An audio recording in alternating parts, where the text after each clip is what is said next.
Good morning students. कैसे हैं सब लोग? बढ़िया, मस्त जोश में। करें start? Okay.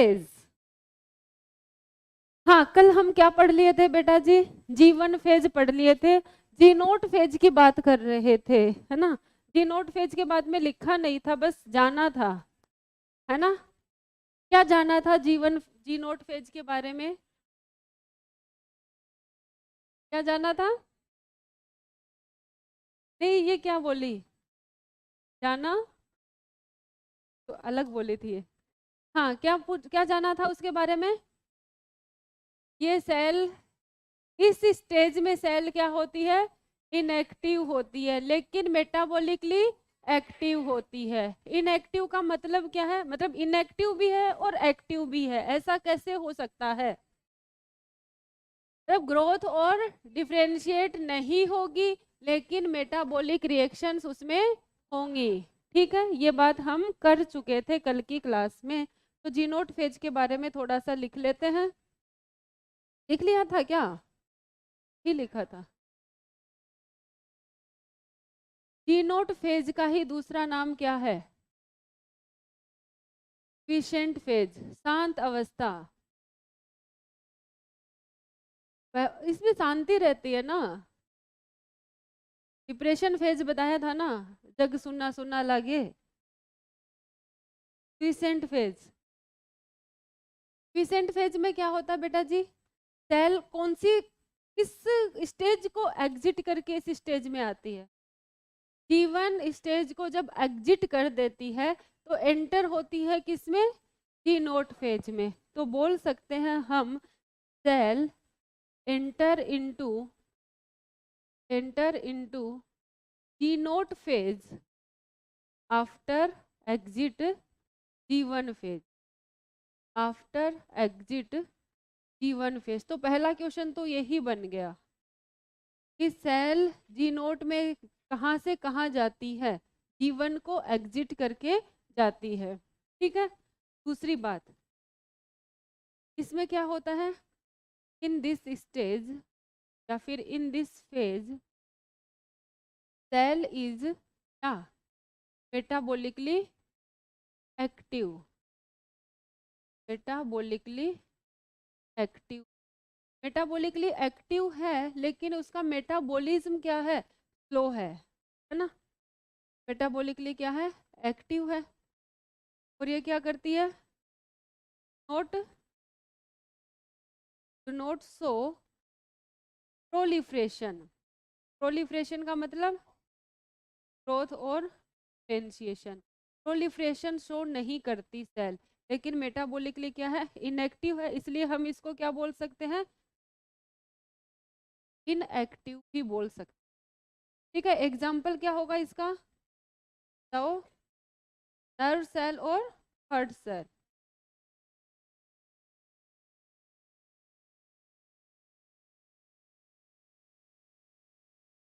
Nerve cell and heart cell.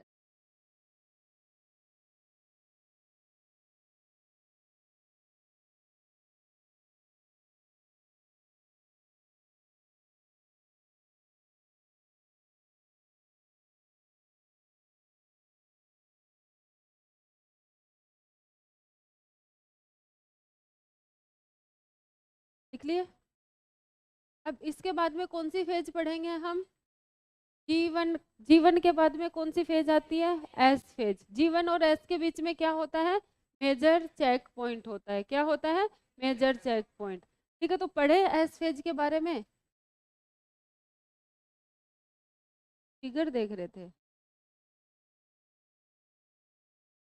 S phase का दूसरा नाम क्या है? Synthesis phase. क्यों बोलेंगे सिंथेसिस फेज? क्योंकि इसमें डीएनए का क्या होगा?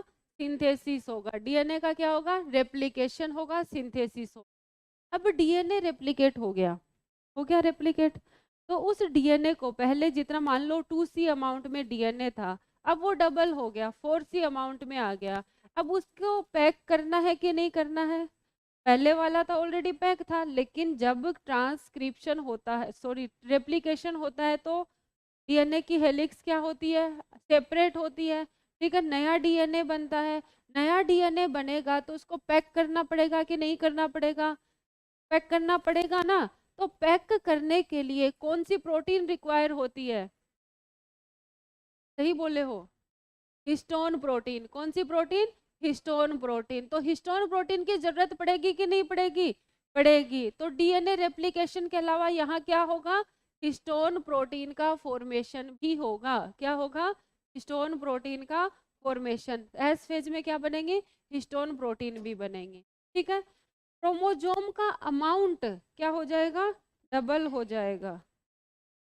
क्रोमोजोम का अमाउंट डबल हो जाएगा लेकिन क्रोमोजोम का नंबर सेम रहेगा। ठीक है, इतनी बात क्लियर है। तो एस फेज की अगर मैं बात करूं तो एस फेज बोलो या फिर सिंथेसिस फेज बोलो, एक ही बात है। सिंथेसिस फेज या फिर एस फेज। सबसे मेजर बात क्या होती है यहाँ पे?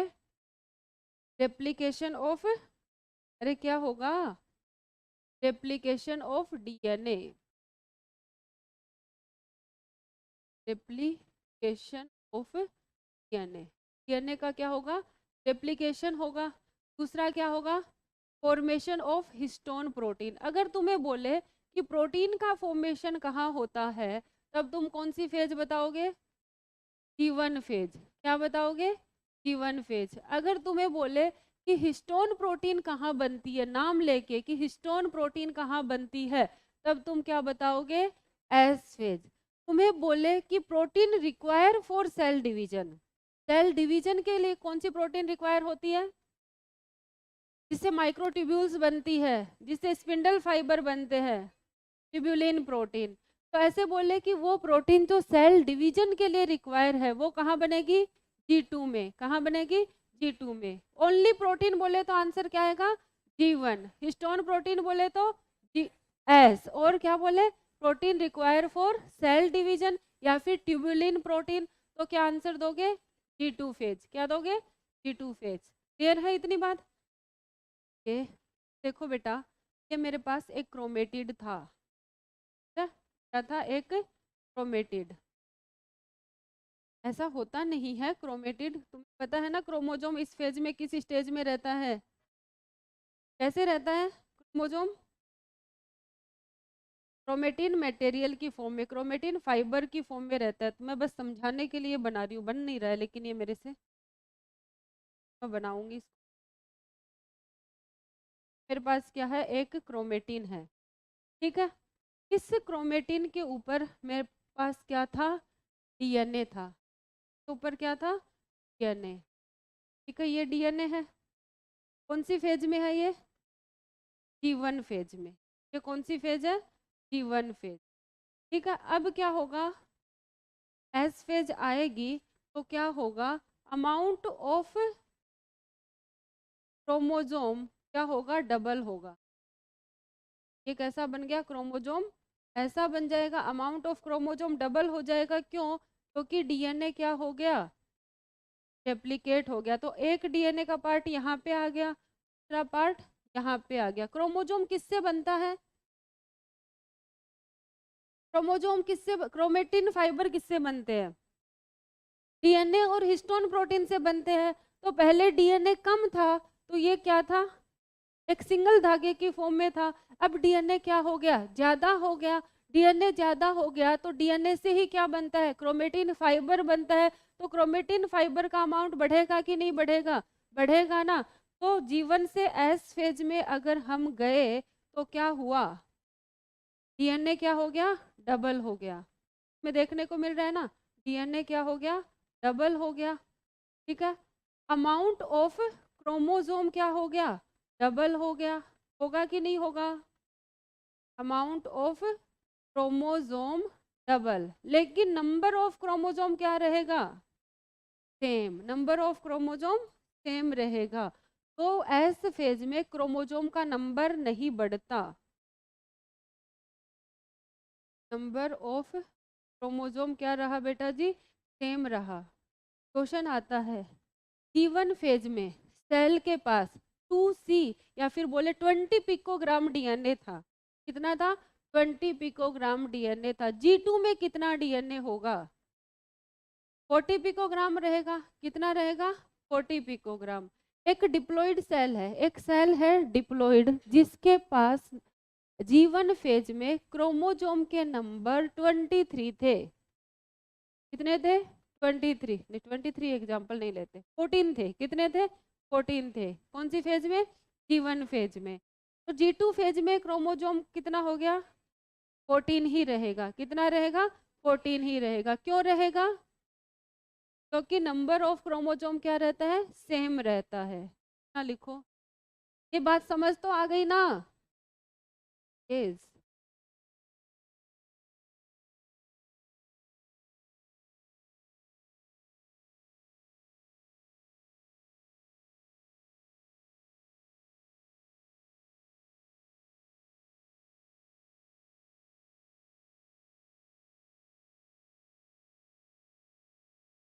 1 घंटा नहीं है बेटा, कम टाइम है।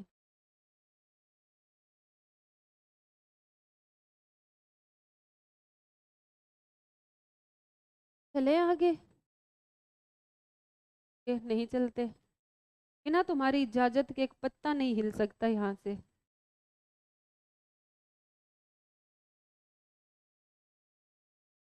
क्या बोल रहे हो? थोड़ा जोर से बोलो बेटा।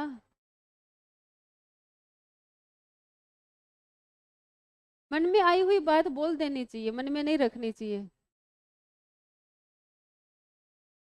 सिस्टम किस चीज का?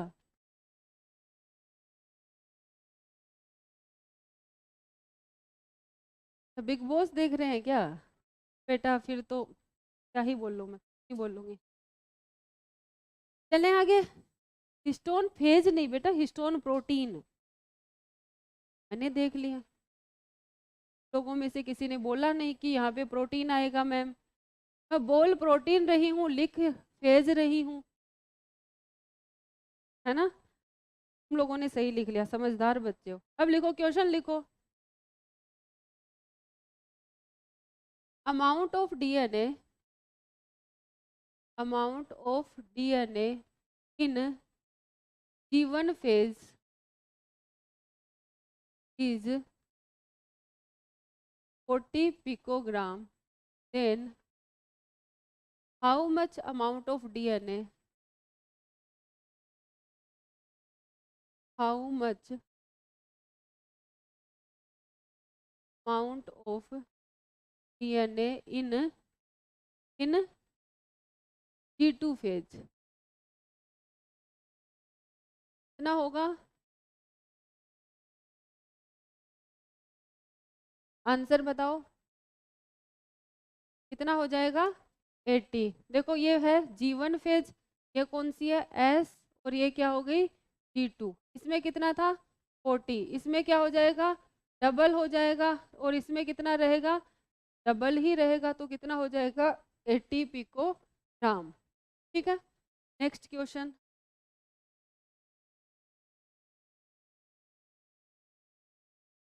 Number of chromosome, number of chromosome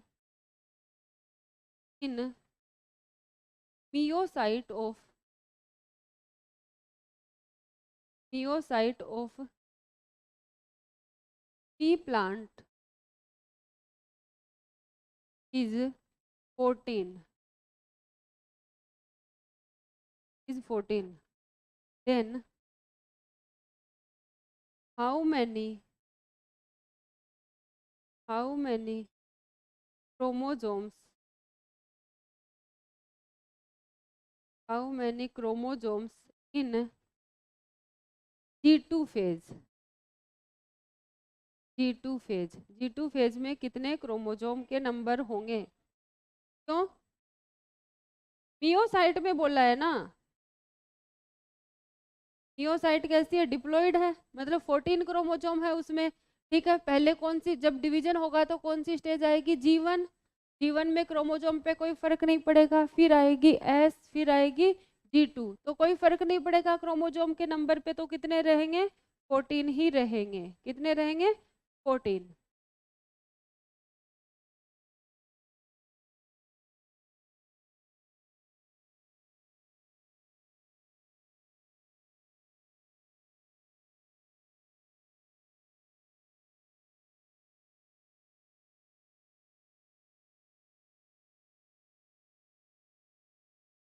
चले आगे।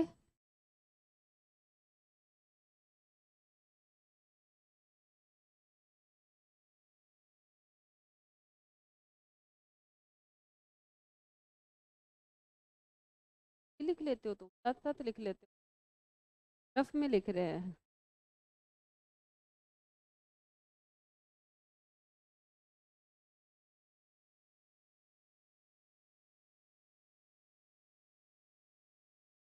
चले बेटा आगे,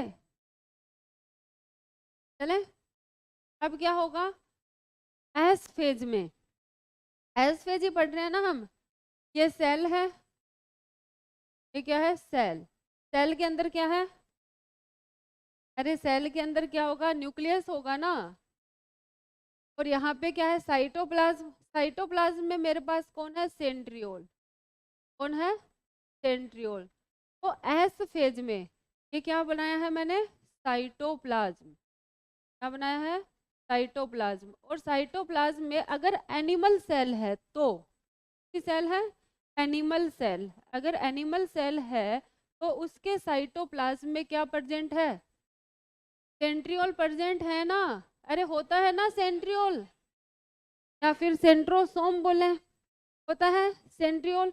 तो क्या होता है, इसमें ये जो सेंट्रियोल है इसका क्या हो जाता है, डुप्लीकेशन हो जाता है। क्या हो जाता है, डुप्लीकेशन। तो कहीं कहीं लिखा होता है सेंट्रियोल डुप्लीकेट होती है, कहीं कहीं लिखा होता है सेंट्रोसोम डुप्लीकेट होती है। तो कौन डुप्लीकेट होता है, दोनों होता है, क्योंकि सेंट्रियोल से ही क्या बना है, सेंट्रोसोम बना है। तो सेंट्रियोल डुप्लीकेट होंगी तभी तो सेंट्रोसोम बन पाएगा, है ना। तो जैसे एक सेंट्रियोल ये है, एक सेंट्रियोल ये है, मैंने बताया था इससे इधर की साइड में निकलेगा, इससे इधर की साइड में परपेंडिकुलर दो सेंट्रियोल निकलेगी और क्या बना देंगी, एक सेंट्रोसोम। और वो क्या हो जाएंगे, एक दूसरे से सेपरेट हो जाए, ठीक है।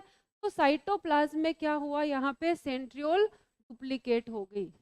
तो क्या हो गई, डुप्लीकेट हो गई। कौन सी फेज में, एस फेज में। कौन सी फेज में, एस फेज में। और यहाँ पे क्या हुआ था, ये हमारे पास एक क्रोमोजोम था, अमाउंट ऑफ क्रोमोजोम क्या हुआ था, बढ़ा था, ठीक है। और साथ में क्या हुआ था, डीएनए का रेप्लिकेशन हुआ था। डीएनए का भी क्या हुआ था, रेप्लिकेशन। तो बोला गया है एनिमल सेल में न्यूक्लियस के अंदर ये क्या बनाया है, न्यूक्लियस। न्यूक्लियस में क्या होता है, डीएनए रेप्लिकेशन होता है या फिर डीएनए का रेप्लिकेशन होता है। लेकिन साइटोप्लाज्म में क्या होता है, ये कहाँ हो रहा है, साइटोप्लाज्म में। साइटोप्लाज्म में क्या होता है, सेंट्रियोल डुप्लीकेट होती है, ठीक है। आगे बात समझ में। In animal cell during S phase duplication of centriole occurs in cytoplasm and duplication या फिर replication of chromosome occur in nucleus, ठीक है। अरे ठीक है, ये तो ये हमारी क्या खत्म हो गई, एस फेज। एस फेज में क्या क्या हुआ, डीएनए का रेप्लिकेशन हुआ, हिस्टोन प्रोटीन बनी, क्रोमोजोम का अमाउंट बढ़ा लेकिन नंबर नहीं बढ़ा। एनिमल सेल में न्यूक्लियस में किसका रेप्लिकेशन हुआ, डीएनए का। और साइटोप्लाज्म में सेंट्रियोल का। इसको लिखाऊं या डायग्राम से ठीक है,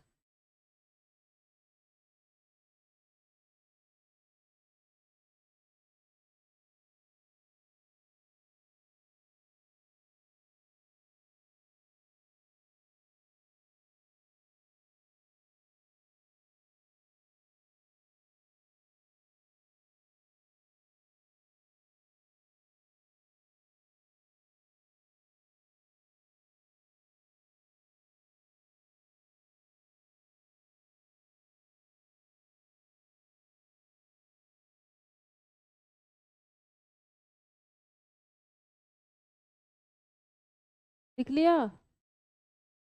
तो जल्दी लिख लेते हो, कुछ बड़े धीरे लिखते हैं।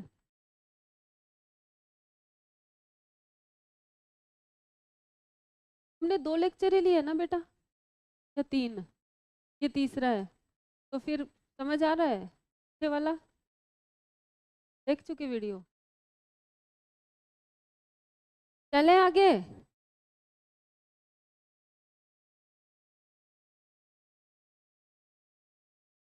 फिर गए थे तो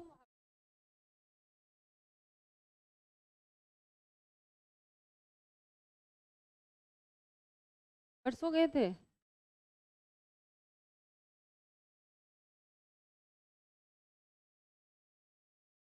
चले बेटा आगे। अब लिखो G2 फेज।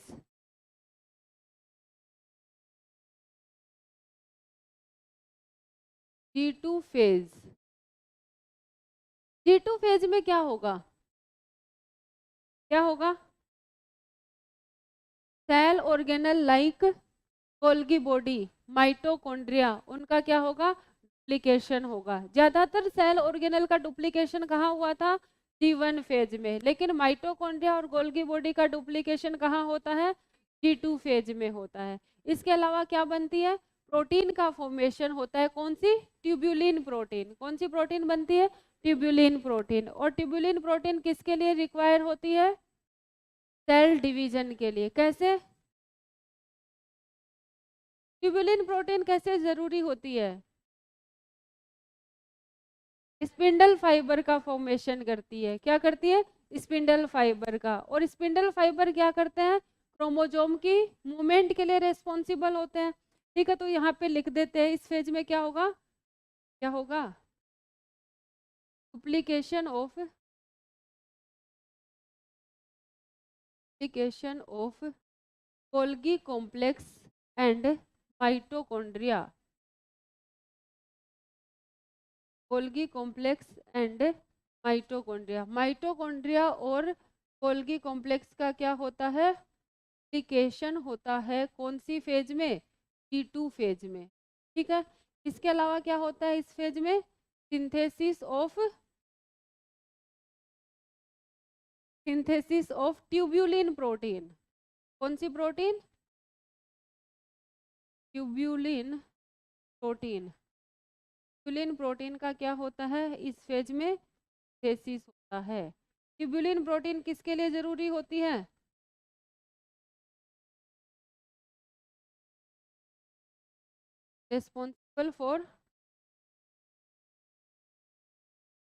रिस्पॉन्सिबल या फिर मैं बोलूं रिक्वायर होती है किसके लिए? Required for cell division. Cell के डिवीजन के लिए ये प्रोटीन क्या है? जरूरी है। और G2 फेज के बाद में कौन सी फेज आती है? M phase. उसमें क्या होता है? डिवीजन होता है। डिवीजन होता है तो ट्यूबुलिन प्रोटीन की वहां पे जरूरत पड़ेगी। जिस चीज की जरूरत पड़ेगी वो पहले से बना लिया जाएगा। ठीक।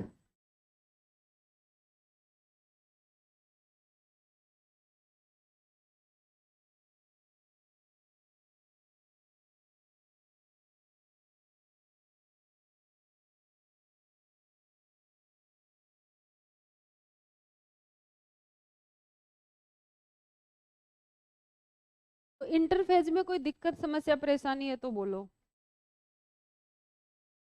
इंटरफेज में हमने क्या पढ़ा था? इंटरफेज क्या होती है? प्रिपरेटरी फेज होती है। मतलब इसमें डिवीजन के लिए तैयारियां होती है। ज़्यादातर टाइम किस में लगता है? इंटरफेज में लगता है। कितना लगता है? Greater than 95% time of cell cycle किस में लगता है? इंटरफेज में। इंटरफेज को स्टडी के पॉइंट ऑफ व्यू से कितने फेज में डिवाइड किया है? 3। कौन कौन सी? G1 S G2। टाइम के हिसाब से सबसे ज़्यादा टाइम G1 में, फिर S में, फिर G2 में लगेगा। G1 में क्या होता है? G1 में बहुत कुछ होता है। साइटोप्लाज्मिक ग्रोथ होती है। ग्रोथ क्या S में नहीं होती? होती है। G2 में होती है। लेकिन मैक्सिमम ग्रोथ किस में होती है? G1 फेज में होती है। इसके अलावा क्या होता है? Cell organ most of cell organelle क्या हो जाते हैं? डुप्लीकेट हो जाते हैं। उसके अलावा जो प्रोटीन जो चीजें किसके लिए जरूरी है? डीएनए के रेप्लिकेशन के लिए वो यहाँ पे बनेंगे। कौन बनेगा? प्रोटीन बन जाएगा, आरएनए बन जाएगा, न्यूक्लियोटाइड बन जाएगा, एनर्जी बन जाएगी। ठीक है, ये सब इसमें बन जाते हैं। फिर सेल के पास चॉइस होती है कि वो G1 से S में जाए या फिर G0 में जाए या फिर डिफ्रेंशिएट हो जाए। अगर वो S में चली जाती है तो उसको डिवीजन करना ही पड़ेगा। ठीक है। अगर वो डिफ्रेंशिएट हो जाती है तो वो क्या करने लग जाती है, एक पर्टिकुलर फंक्शन परफॉर्म करने लग जाती है। अगर वो जी नोट में चली जाती है तो क्या हो जाती है, इनएक्टिव, मतलब अब ग्रोथ नहीं करेगी। लेकिन मेटाबॉलिकली क्या है, एक्टिव है। कौन कौन सी सेल, हार्ट सेल और नर्व सेल किस कहाँ जाती है, जी नोट फेज में एंटर हो जाती है। फिर हमने बात की एस फेज की। एस फेज में क्या होता है, डीएनए का सिंथेसिस होता है, हिस्टोन प्रोटीन का सिंथेसिस होता है, क्योंकि वो किसके लिए जरूरी है, डीएनए की पैकेजिंग के लिए जरूरी है हिस्टोन प्रोटीन। इसलिए डीएनए बढ़ रहा है तो हिस्टोन प्रोटीन भी क्या होगा, जरूरत पड़ेगी ना उसकी, तो हिस्टोन प्रोटीन भी बन जाएगी। और क्या होगा, क्रोमोसोम का अमाउंट बढ़ जाएगा, नंबर नहीं बढ़ेगा। एनिमल सेल है तो न्यूक्लियस में तो क्या होगा, डीएनए का रेप्लिकेशन होगा और साइटोप्लाज्म में सेंट्रियोल का रेप्लिकेशन होगा। फिर हमने बात की किसकी, जी2 फेज की। जी2 फेज में ग्रोथ कंटिन्यूअस है सेल की, ठीक है। और क्या बना रही है सेल, गोल्गी बॉडी और माइटोकॉन्ड्रिया का रेप्लिकेशन हो रहा है। और क्या बन रहा है, ट्यूब्युलिन प्रोटीन बन रही है, जो किसके लिए जरूरी है, सेल डिवीजन के लिए। अब हम बात करेंगे बेटा किसकी, एम फेज। एम फेज या फिर माइटोटिक फेज।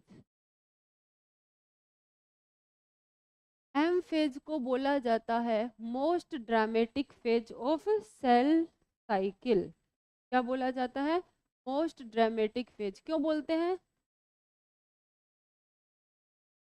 ड्रामा करती है, क्या ड्रामा करती है बताओ। मोस्ट ड्रामेटिक फेज है। ड्रामेटिक फेज क्यों बोला इसे, ये ड्रामे करती है। कौन कौन से ड्रामे करती है,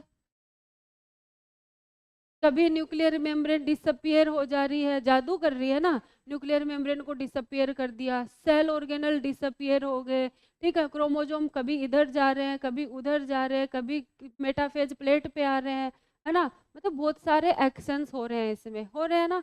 इसलिए इसको क्या बोला जाता है, मोस्ट ड्रामेटिक फेज बोला जाता है। किसको, एम फेज को, ठीक है। एम फेज को कितनी फेज में डिवाइड करते हैं, तो कौन कौन सी, karyokinesis and cytokinesis. M phase को कितनी फेज में, कैरियोकाइनेसिस और साइटोकाइनेसिस। कैरियोकाइनेसिस में क्या होगा, न्यूक्लियर डिवीजन, और साइटोकाइनेसिस में साइटोप्लाज्म का डिवीजन होगा। तो एक बात तो ये हो गई। फिर दूसरी बात, ये कितने फेज में होगी, दो में। कौन कौन सा, कैरियोकाइनेसिस एंड साइटोकाइनेसिस। पहले होगा कैरियोकाइनेसिस। कैरियो का मतलब क्या है, मतलब इसमें क्या होगा, न्यूक्लियर डिवीजन। दूसरा क्या है, साइटोकाइनेसिस, यहाँ पे क्या होगा, साइटोप्लाज्म में डिवीजन। जब ये दोनों कंप्लीट हो जाएंगे तो सेल क्या हो जाएगी, डिवाइड हो जाएगी। कैरियोकाइनेसिस हम किसको बोलेंगे, न्यूक्लियर डिवीजन को। ये क्या होगा, यस डिवाइड होगा, यस डिवाइड। इसमें क्या होगा, साइटोप्लाज्म डिवाइड होगा, यहाँ पे साइटोप्लाज्म डिवाइड होगा, ठीक है। न्यूक्लियस डिवाइड होगा। कैरियोकाइनेसिस को हम कितनी फेज में डिवाइड करेंगे, 4 फेज में। कौन कौन सी, prophase, metaphase, anaphase, telophase. Prophase, metaphase,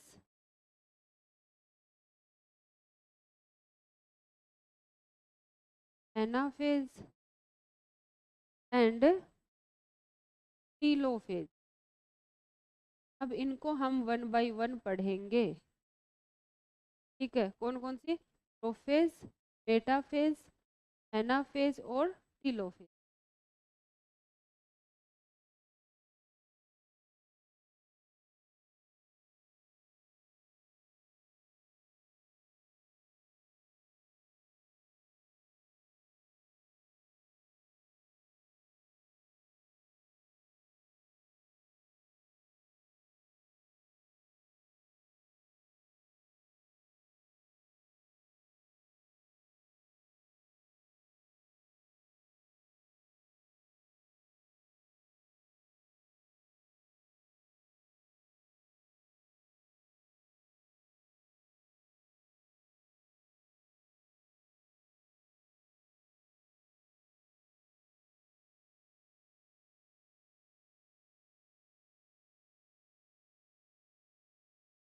चले आगे, क्लियर सबने?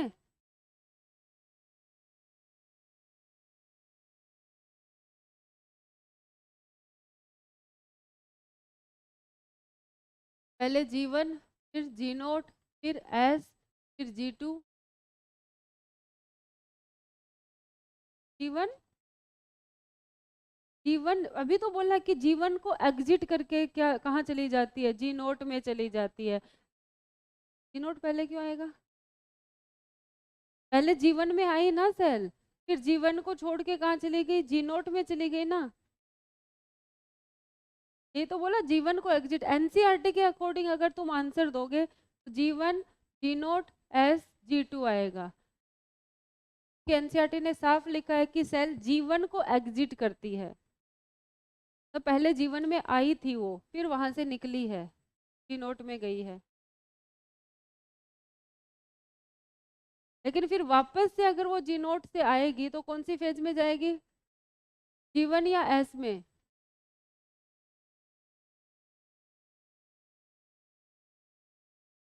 G1 कंप्लीट कहाँ हो गई, फिर वो वापस उसमें आएगी, G1 में आएगी। तो अगर वो सीक्वेंस पूछे तो G0, G1, S, G2 उस टाइम पे वो सीक्वेंस आएगी, तो दोनों आंसर आ सकता है। यही तो बोल रही हूँ कि मैंने दो अलग अलग वो बताया, एक्सप्लेनेशन दिया। अगर तुम्हें ये पूछना है कि सेल डिवीजन कर रही है, डिवीजन करने के लिए कई बार ये होता है ना, G0 क्या होती है, टेम्परेरी होती है, वापस वो डिवाइड होगी, तो G0 पहले किस में आएगी, G1 में, फिर S, फिर G2 होगा। लेकिन वैसे पूछे कि डिवाइड नहीं कर रही है तो पहले G1 आएगी, फिर G0 आएगी, ये बता रही हूँ मैं।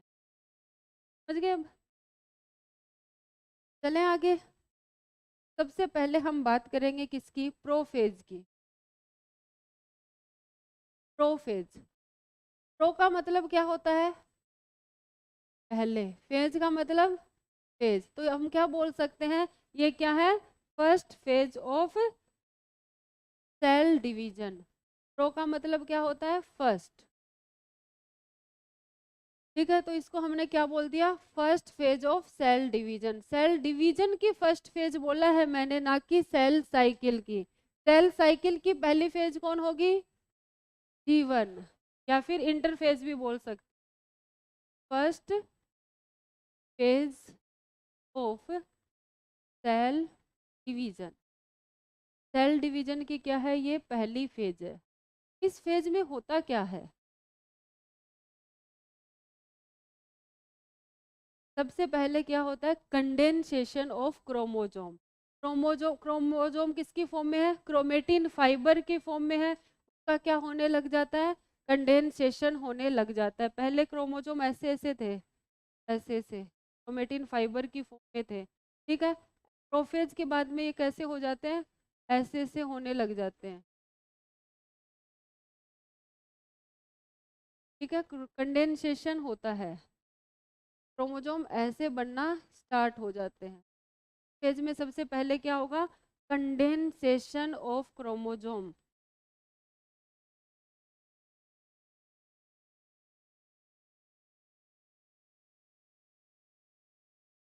या फिर क्या बोल सकते हैं, अनटैगलिंग। क्या होती है, अनटैगलिंग होती है, मतलब पहले ये उलझे हुए हैं, अब क्या करना स्टार्ट करते हैं, सुलझना स्टार्ट कर देते हैं।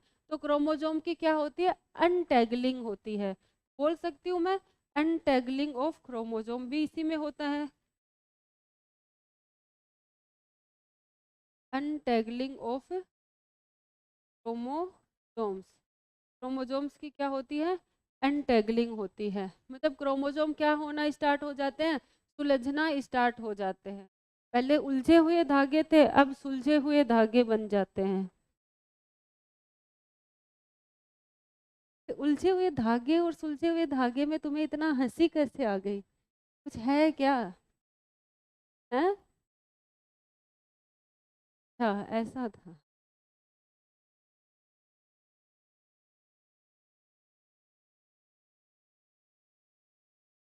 क्या बेटा,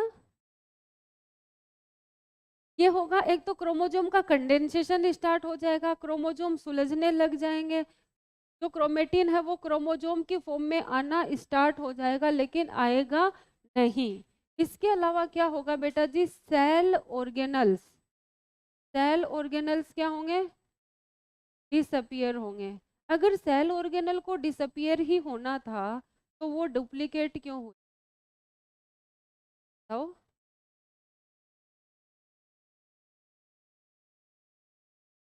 बाद में अपीयर हो जाते हैं, तो डिसअपियर होके जाते हैं कहाँ से, गायब हो जाते हैं सेल से, फिर वापस आ जाते हैं। सर्दियाँ देखी है, सर्दियों का मौसम देखा है तुम लोगों ने, धुंध देखी है, धुंध देखी है, धुंध जब तुम आ रहे होते हो या तो वहां पे मान लो पास में जो दुकान है वो है, ये दैनिक जागरण की बात कर लो, दैनिक जागरण चौराहा यहीं पे है, ठीक है, क्या वो तुम्हें दिखेगा धुंध में, नहीं दिखेगा ना। क्या वो वहां से गायब हो गया है, नहीं हुआ है, दिख नहीं रहा है, क्यों नहीं दिख रहा है, क्योंकि धुंध है, क्योंकि क्या है, धुंध है, कोहरा है, इसलिए वो दिख नहीं रहा है। वैसे ही सेल में क्या हो रही है, साइटोप्लाज्मिक ग्रोथ हो रही है, क्या हो रही है, साइटोप्लाज्मिक ग्रोथ हो रही है, मतलब साइटोप्लाज्म का अमाउंट क्या हो रहा है, बढ़ रहा है। साइटोप्लाज्म क्या हो गया, डेंस हो गया है, क्या हो गया, साइटोप्लाज्म डेंस, इतना ज्यादा डेंस हो गया है कि माइक्रोस्कोप से अगर तुम सेल ऑर्गेनल को देखोगे तो वो तुम्हें दिखाई नहीं देंगे, वो वहां होते हैं लेकिन दिखाई नहीं देते हैं, इनविजिबल हो जाते हैं, ठीक है। समझ गए बात को, ऐसा नहीं है कि वहां से गायब होके चले गए कहीं और फिर वापस आ गए, तो कहाँ से अपीयर हो जाएंगे। हाँ तो जीवन में स्टार्ट हो जाती है, हाँ तो उसमें साइटोप्लाज्मिक ग्रोथ जीवन में स्टार्ट हुई है, लेकिन फिर एकदम से कंप्लीट कहाँ होगी, जाके G2 में ही तो कंप्लीट होगी ना। जब बहुत ज्यादा बन जाएगा तब नहीं, अब थोड़ा थोड़ा कोहरा है तो दिख सकता है ना, लेकिन कोहरा बढ़ गया तो नहीं दिखेगा ना। अमाउंट पे भी तो डिपेंड करता है ना बेटा। सेल ऑर्गेनल्स क्या हो जाएंगे, डिसअपियर हो जाएंगे। इसके अलावा क्या होगी, न्यूक्लियोलस, न्यूक्लियोलस क्या हो जाएगी, डिसअपियर हो जाएगी, न्यूक्लियोलस क्या हो जाएगी, डिसअपियर। न्यूक्लियोलस किससे बनी है, आरएनए और प्रोटीन से बनी है, वो कंडेंस स्ट्रक्चर है, वो स्ट्रक्चर क्या होगी, अनकंडेंस होना स्टार्ट हो रहे हैं तो वो क्या हो जाएगी एकदम से, जो कंडेंस स्ट्रक्चर थी जो हमें दिख रही थी किसकी फॉर्म में, एक ग्रेन्यूल्स की फॉर्म में, अब वो क्या हो गई, डिकंडेंस हो गई, तो वो अब हमें नहीं दिखेगी, ठीक है। न्यूक्लियोलस डिसअपियर हो गई, लेकिन न्यूक्लियर मेम्ब्रेन क्या हुई, start to disappear, nuclear membrane start to degenerate, degenerate होना स्टार्ट हो गई, न्यूक्लियर मेम्ब्रेन डीजनरेट हो जाती है। तो न्यूक्लियर मेम्ब्रेन क्यों नहीं रहती, डिजनरेट क्यों हो जाती, अगर होती तो क्या हो जाता, क्रोमोजोम से स्पिंडल फाइबर कैसे अटैच हो पाते, बीच में क्या आ जाती, मेम्ब्रेन आ जाती, ठीक है। तो वो स्पिंडल फाइबर क्रोमोजोम से अटैच हो सके इसलिए ये क्या हो जाती है, डिसअपियर हो, डीजनरेट हो जाती है, क्या हो जाती है, डीजनरेट। मैंने बोला nuclear membrane start to degenerate, degenerate होना स्टार्ट हो जाती है, लेकिन कंप्लीटली डिसइंटीग्रेट नहीं होती, किसमें, प्रोफेज में। कंप्लीटली कहाँ डिसअपियर होगी ये, एम फेज में, तो लिखा है M phase marked by the disintegration of the nuclear envelope, इसमें होगा ये खत्म, न्यूक्लियर एनवेलप एम फेज में, सॉरी मेटाफेज में, कौन सी फेज में, मेटाफेज में, ठीक है। प्रोफेज में क्या होगा, डिजनरेट होना स्टार्ट होगा, क्या क्या हुआ, क्रोमोजोम का कंडेंसेशन स्टार्ट हुआ, अनटेगलिंग हुई क्रोमोजोम की, मतलब क्रोमोजोम सुलझने लगे, सेल ऑर्गेनल डिसअपियर हो गए, न्यूक्लियोलस डिसअपियर हो गई, न्यूक्लियर मेम्ब्रेन डिसइंटीग्रेट होना स्टार्ट हो गई। इसके अलावा सेंट्रियोल क्या हुई थी, डुप्लीकेट हुई थी, कहाँ पे, एस फेज में। वो क्या करती है, ऑपोजिट पोल की तरफ मूव करना स्टार्ट कर देती है, पहुंचती नहीं है, ऑपोजिट पोल की तरफ मूव करना स्टार्ट कर देंगे। देखो centriole, centriole starts to move towards किधर को? ऑपोजिट पोल की तरफ मूव करना स्टार्ट कर देंगी। कौन? अरे कौन? सेंट्रियोल। ठीक है, अब देखो ये मेरे पास क्या थी? सेंट्रियोल थी। तो एक दूसरे के क्या थी? परपेंडिकुलर थी। इनसे क्या निकलेंगी? ऐसे ऐसे एस्ट्रल रेज निकलेंगी। ये मिलके क्या बनाएंगी? एस्ट्रल रे मिलके क्या बनाएंगे? Spindle fibre. एस्ट्रल रे, दो एस्ट्रल रे ने मिलके क्या बना दिया? ये एक स्पिंडल फाइबर बना दिया। ठीक है, एस्ट्रल रे ने मिलके क्या बना दिया? स्पिंडल फाइबर बना दिया। और ये जो पूरी की पूरी स्ट्रक्चर है जिसमें क्या क्या है? सेंट्रियोल है। क्या है इसमें? सेंट्रियोल है। और ये क्या है? एस्टर रे है। क्या है? एस्टर रे। और क्या है? Spindle fibre. और क्या है बेटा जी? Spindle fibre. इन सबको मिला के हम क्या बोल देते हैं? Spindle apparatus. क्या बोल देते हैं? Spindle apparatus. तो स्पिंडल एपरेटस का फॉर्मेशन कहाँ हो जाता है? प्रोफेज में हो जाता है। स्पिंडल एपरेटस का फॉर्मेशन कहाँ हो जाता है? प्रोफेज में। ठीक है, तो पूछे स्पिंडल एपरेटस कहाँ बनेंगे? प्रोफेज में।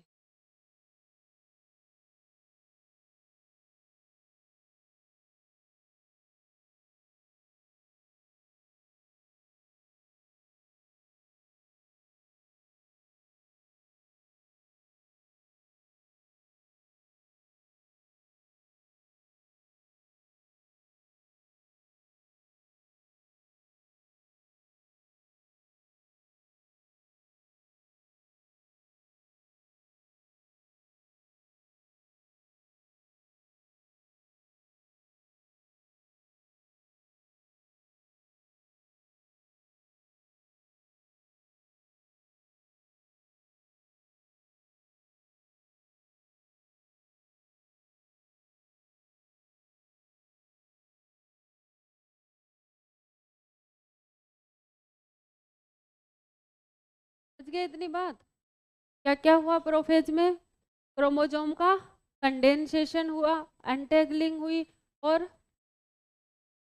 न्यूक्लियोलस डिसअपियर हो गया, सेल ऑर्गेनल्स डिसअपियर हो गए, nuclear membrane start to disappear हो गई, और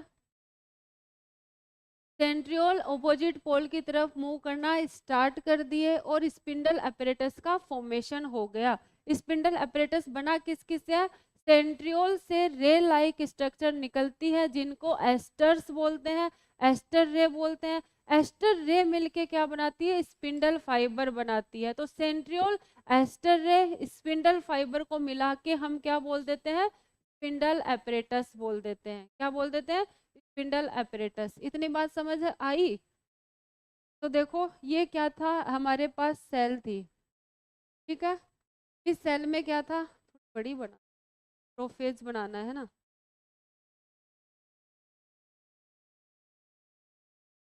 एक सेल ये है।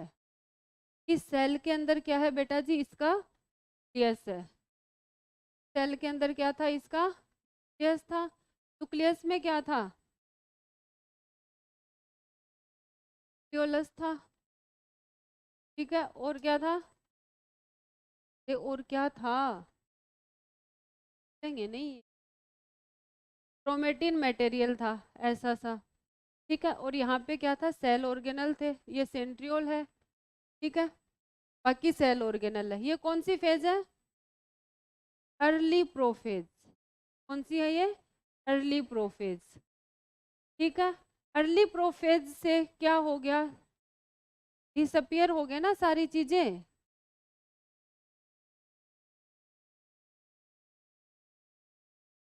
हाँ, सेंट्रियोल तो दो होंगे, सही बोल रहे हो। सेंट्रियोल क्या होंगे? दो होंगे। यहाँ पे क्या हुआ बेटा जी? क्या हुआ? ये न्यूक्लियर मेम्ब्रेन ऐसे डिसइंटीग्रेट होना स्टार्ट हो गया। कंप्लीट नहीं है अभी, ये क्या है? डिसइंटीग्रेट हो रही है, टूटी फूटी सी है, जगह जगह से टूटी हुई है ना। ऐसे न्यूक्लियर मेम्ब्रेन डिसइंटीग्रेट होना स्टार्ट हो गई, न्यूक्लियोलस क्या हो गई, डिसअपियर हो गई, और क्रोमोजोम क्या हो गए, कंडेंस होना स्टार्ट हो गए, ऐसे से बन गए। ठीक है, ऐसे से इस फॉर्म में क्या आ गए, अपने क्रोमोजोम आ गए। तो ये कौन सी फेज है, लेट प्रोफेज। लेट प्रोफेज में क्या ये कंप्लीट डिवाइड हो गया है, नहीं हुआ। और ये सेंट्रियोल कहाँ मूव करना स्टार्ट हो गया है, एक बन गए इससे स्पिंडल अपरेटस, और ये इधर की तरफ मूव करना शुरू कर दिया है। ठीक है,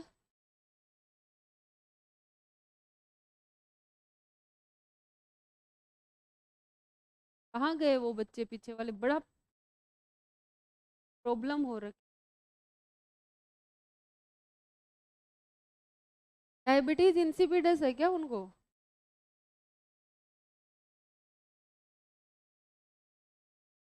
डायबिटीज इंसिपिडस है क्या तुम्हें, बार बार कभी बाहर जा रहे हो, कभी बाहर से आ रहे हो।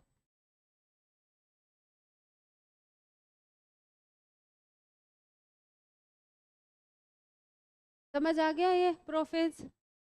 अरे प्रोफेज में कोई दिक्कत समस्या परेशानी, नो मैम। तो मेटा, हाँ हाँ, किससे बनी है प्रोटीन, हाँ लाइसोसोम ही करेगा ना बेटा, एंजाइम से हो जाएगा, प्रोटीएज एंजाइम, लाइपेज एंजाइम, है ना, वही करेंगे, क्योंकि मेम्ब्रेन किससे बनी है, फोस्फोलिपिड और प्रोटीन की बनी है, किससे होगा। हाँ, एक बात और बता दूं, माइटोकॉन्ड्रिया, माइटोकॉन्ड्रिया क्या देता है, एनर्जी देता है, वो क्या है, एक्टिव रहेगा इस प्रोसेस में। तो माइटोकॉन्ड्रिया डिसअपियर नहीं होगा, वो दिखाई देता रहेगा, क्योंकि वो बहुत ज़्यादा एक्टिव है, वो बहुत ज़्यादा फंक्शन परफॉर्म कर रहा है सेल में। इस दौरान एनर्जी की ज़रूरत है, तो माइटोकॉन्ड्रिया फंक्शन कर रहा है, तो माइटोकॉन्ड्रिया हमें विजिबल होगा। ठीक है, चले आगे,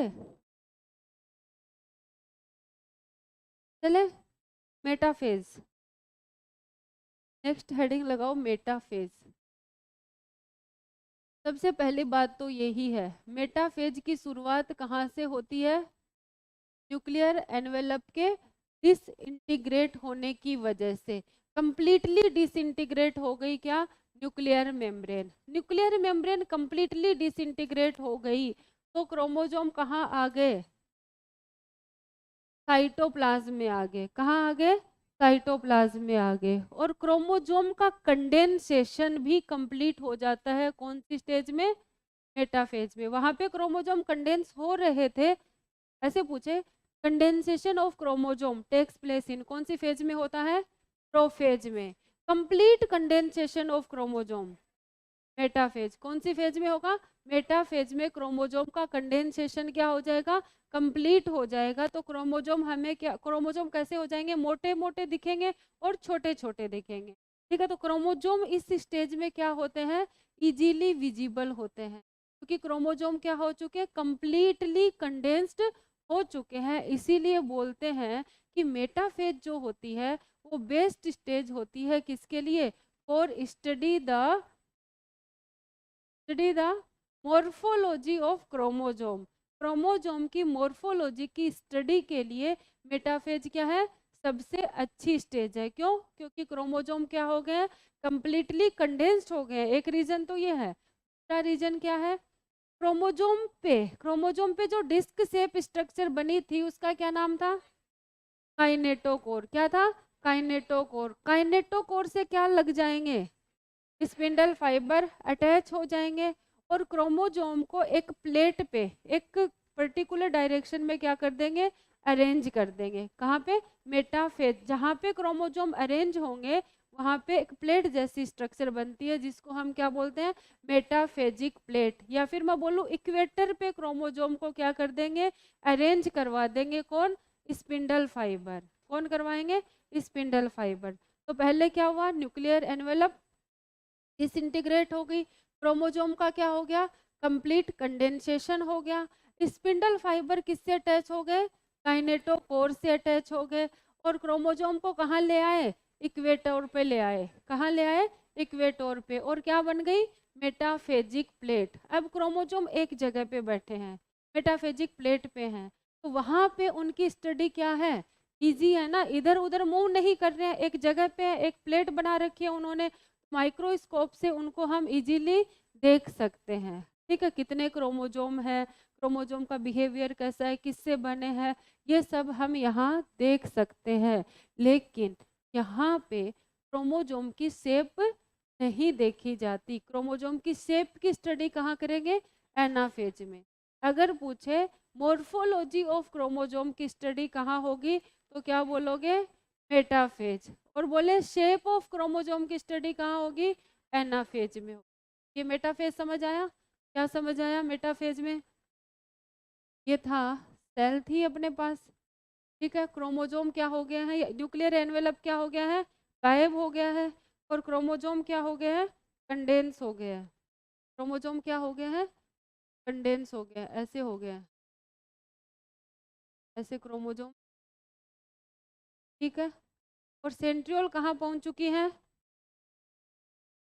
अपोजिट पोल पे सेंट्रियोल पहुंच चुकी। मैंने एक सेंट्रियोल को यहाँ बना दिया, एक सेंट्रियोल को यहाँ बना दिया। अब क्रोमोसोम के ऊपर क्या अटैच है, अरे इधर भी काइनेटोकोर है, इधर भी काइनेटोकोर, इधर भी काइनेटोकोर, इधर भी, इधर भी, और क्या है, काइनेटोकोर। इन काइनेटोकोर से कौन बाइंड होगा, स्पिंडल फाइबर क्या होंगे, इनसे जुड़ जाएंगे। जुड़ेंगे कि नहीं जुड़ेंगे, जुड़ेंगे ना, ये यहाँ पे, हाँ, ये यहाँ पे जुड़ जाएगा। अभी ये कहाँ नहीं है, मेटाफेज प्लेट पे नहीं है, ये क्या है, अर्ली मेटाफेज, या फिर ट्रांजिशन फेज बोल सकते हैं, जो प्रोफेज और मेटाफेज के बीच में होती। ठीक है, ये ट्रांजिशन फेज। अब इस फेज से हमारे पास कौन सी फेज आएगी, मेटाफेज। मेटाफेज में क्या होगा, ये ऑपोजिट पोल पे है ही अपने। ठीक है, और ये जो क्रोमोसोम है ये कहाँ अरेंज हो चुके हैं, मेटाफेज प्लेट पे।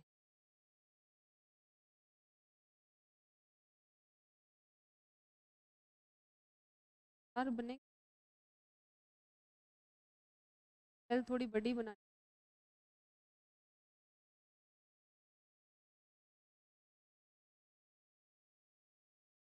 बना क्या रही हूँ मैं,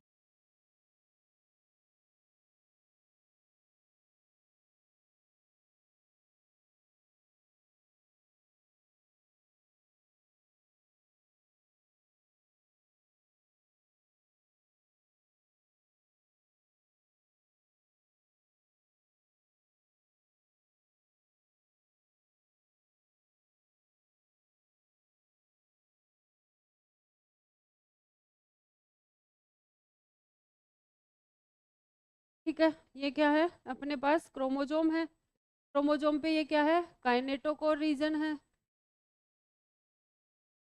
ठीक है, और इनसे क्या जुड़े हैं, स्पिंडल फाइबर जुड़े हैं। तो ये क्या जुड़े हैं, स्पिंडल फाइबर। ये कौन सी फेज हो गई अपने पास, मेटाफेज हो गई। ये कौन सी फेज हो गई, मेटाफेज। ये तो डायग्राम से समझ में आ गया। ठीक है, अब वैसे बताएं तो क्या क्या होगा इसमें, न्यूक्लियर एनवेलप, न्यूक्लियर एनवेलप क्या हो जाएगी, डिसइंटीग्रेट, डिसइंटीग्रेट कंप्लीटली, क्या हो जाएगी, कंप्लीटली डिसइंटीग्रेट हो जाएगी। ठीक है, दूसरा क्या होगा, complete complete condensation of chromosomes. दूसरा क्या होगा, कंप्लीट कंडेंसेशन ऑफ क्रोमोसोम्स।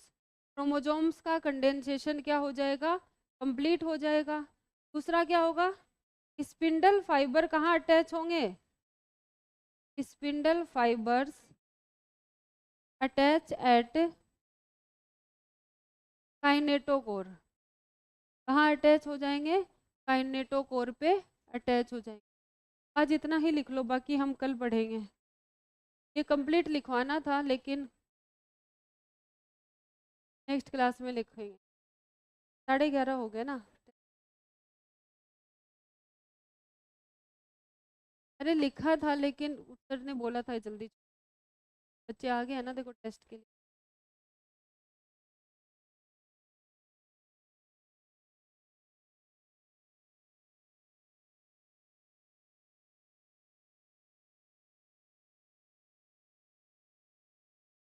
दो शिफ्ट चलती है ना, एक सुबह में एक शाम में। सुबह 8:30 से होता है और शाम में शायद 10 से 1 होता है, 8:30 से नहीं होता, पता नहीं है ये। इसके लिए तुम्हें नीचे पूछना पड़ेगा। चलें आगे। अरे आगे मतलब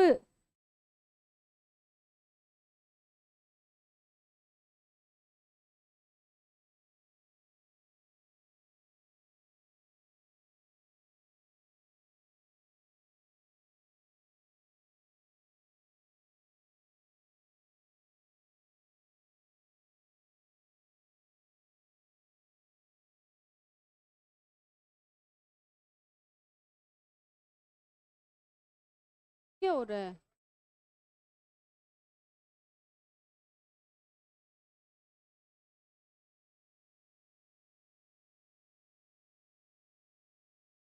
सेलेक्ट क्यों नहीं हो रहा है ये?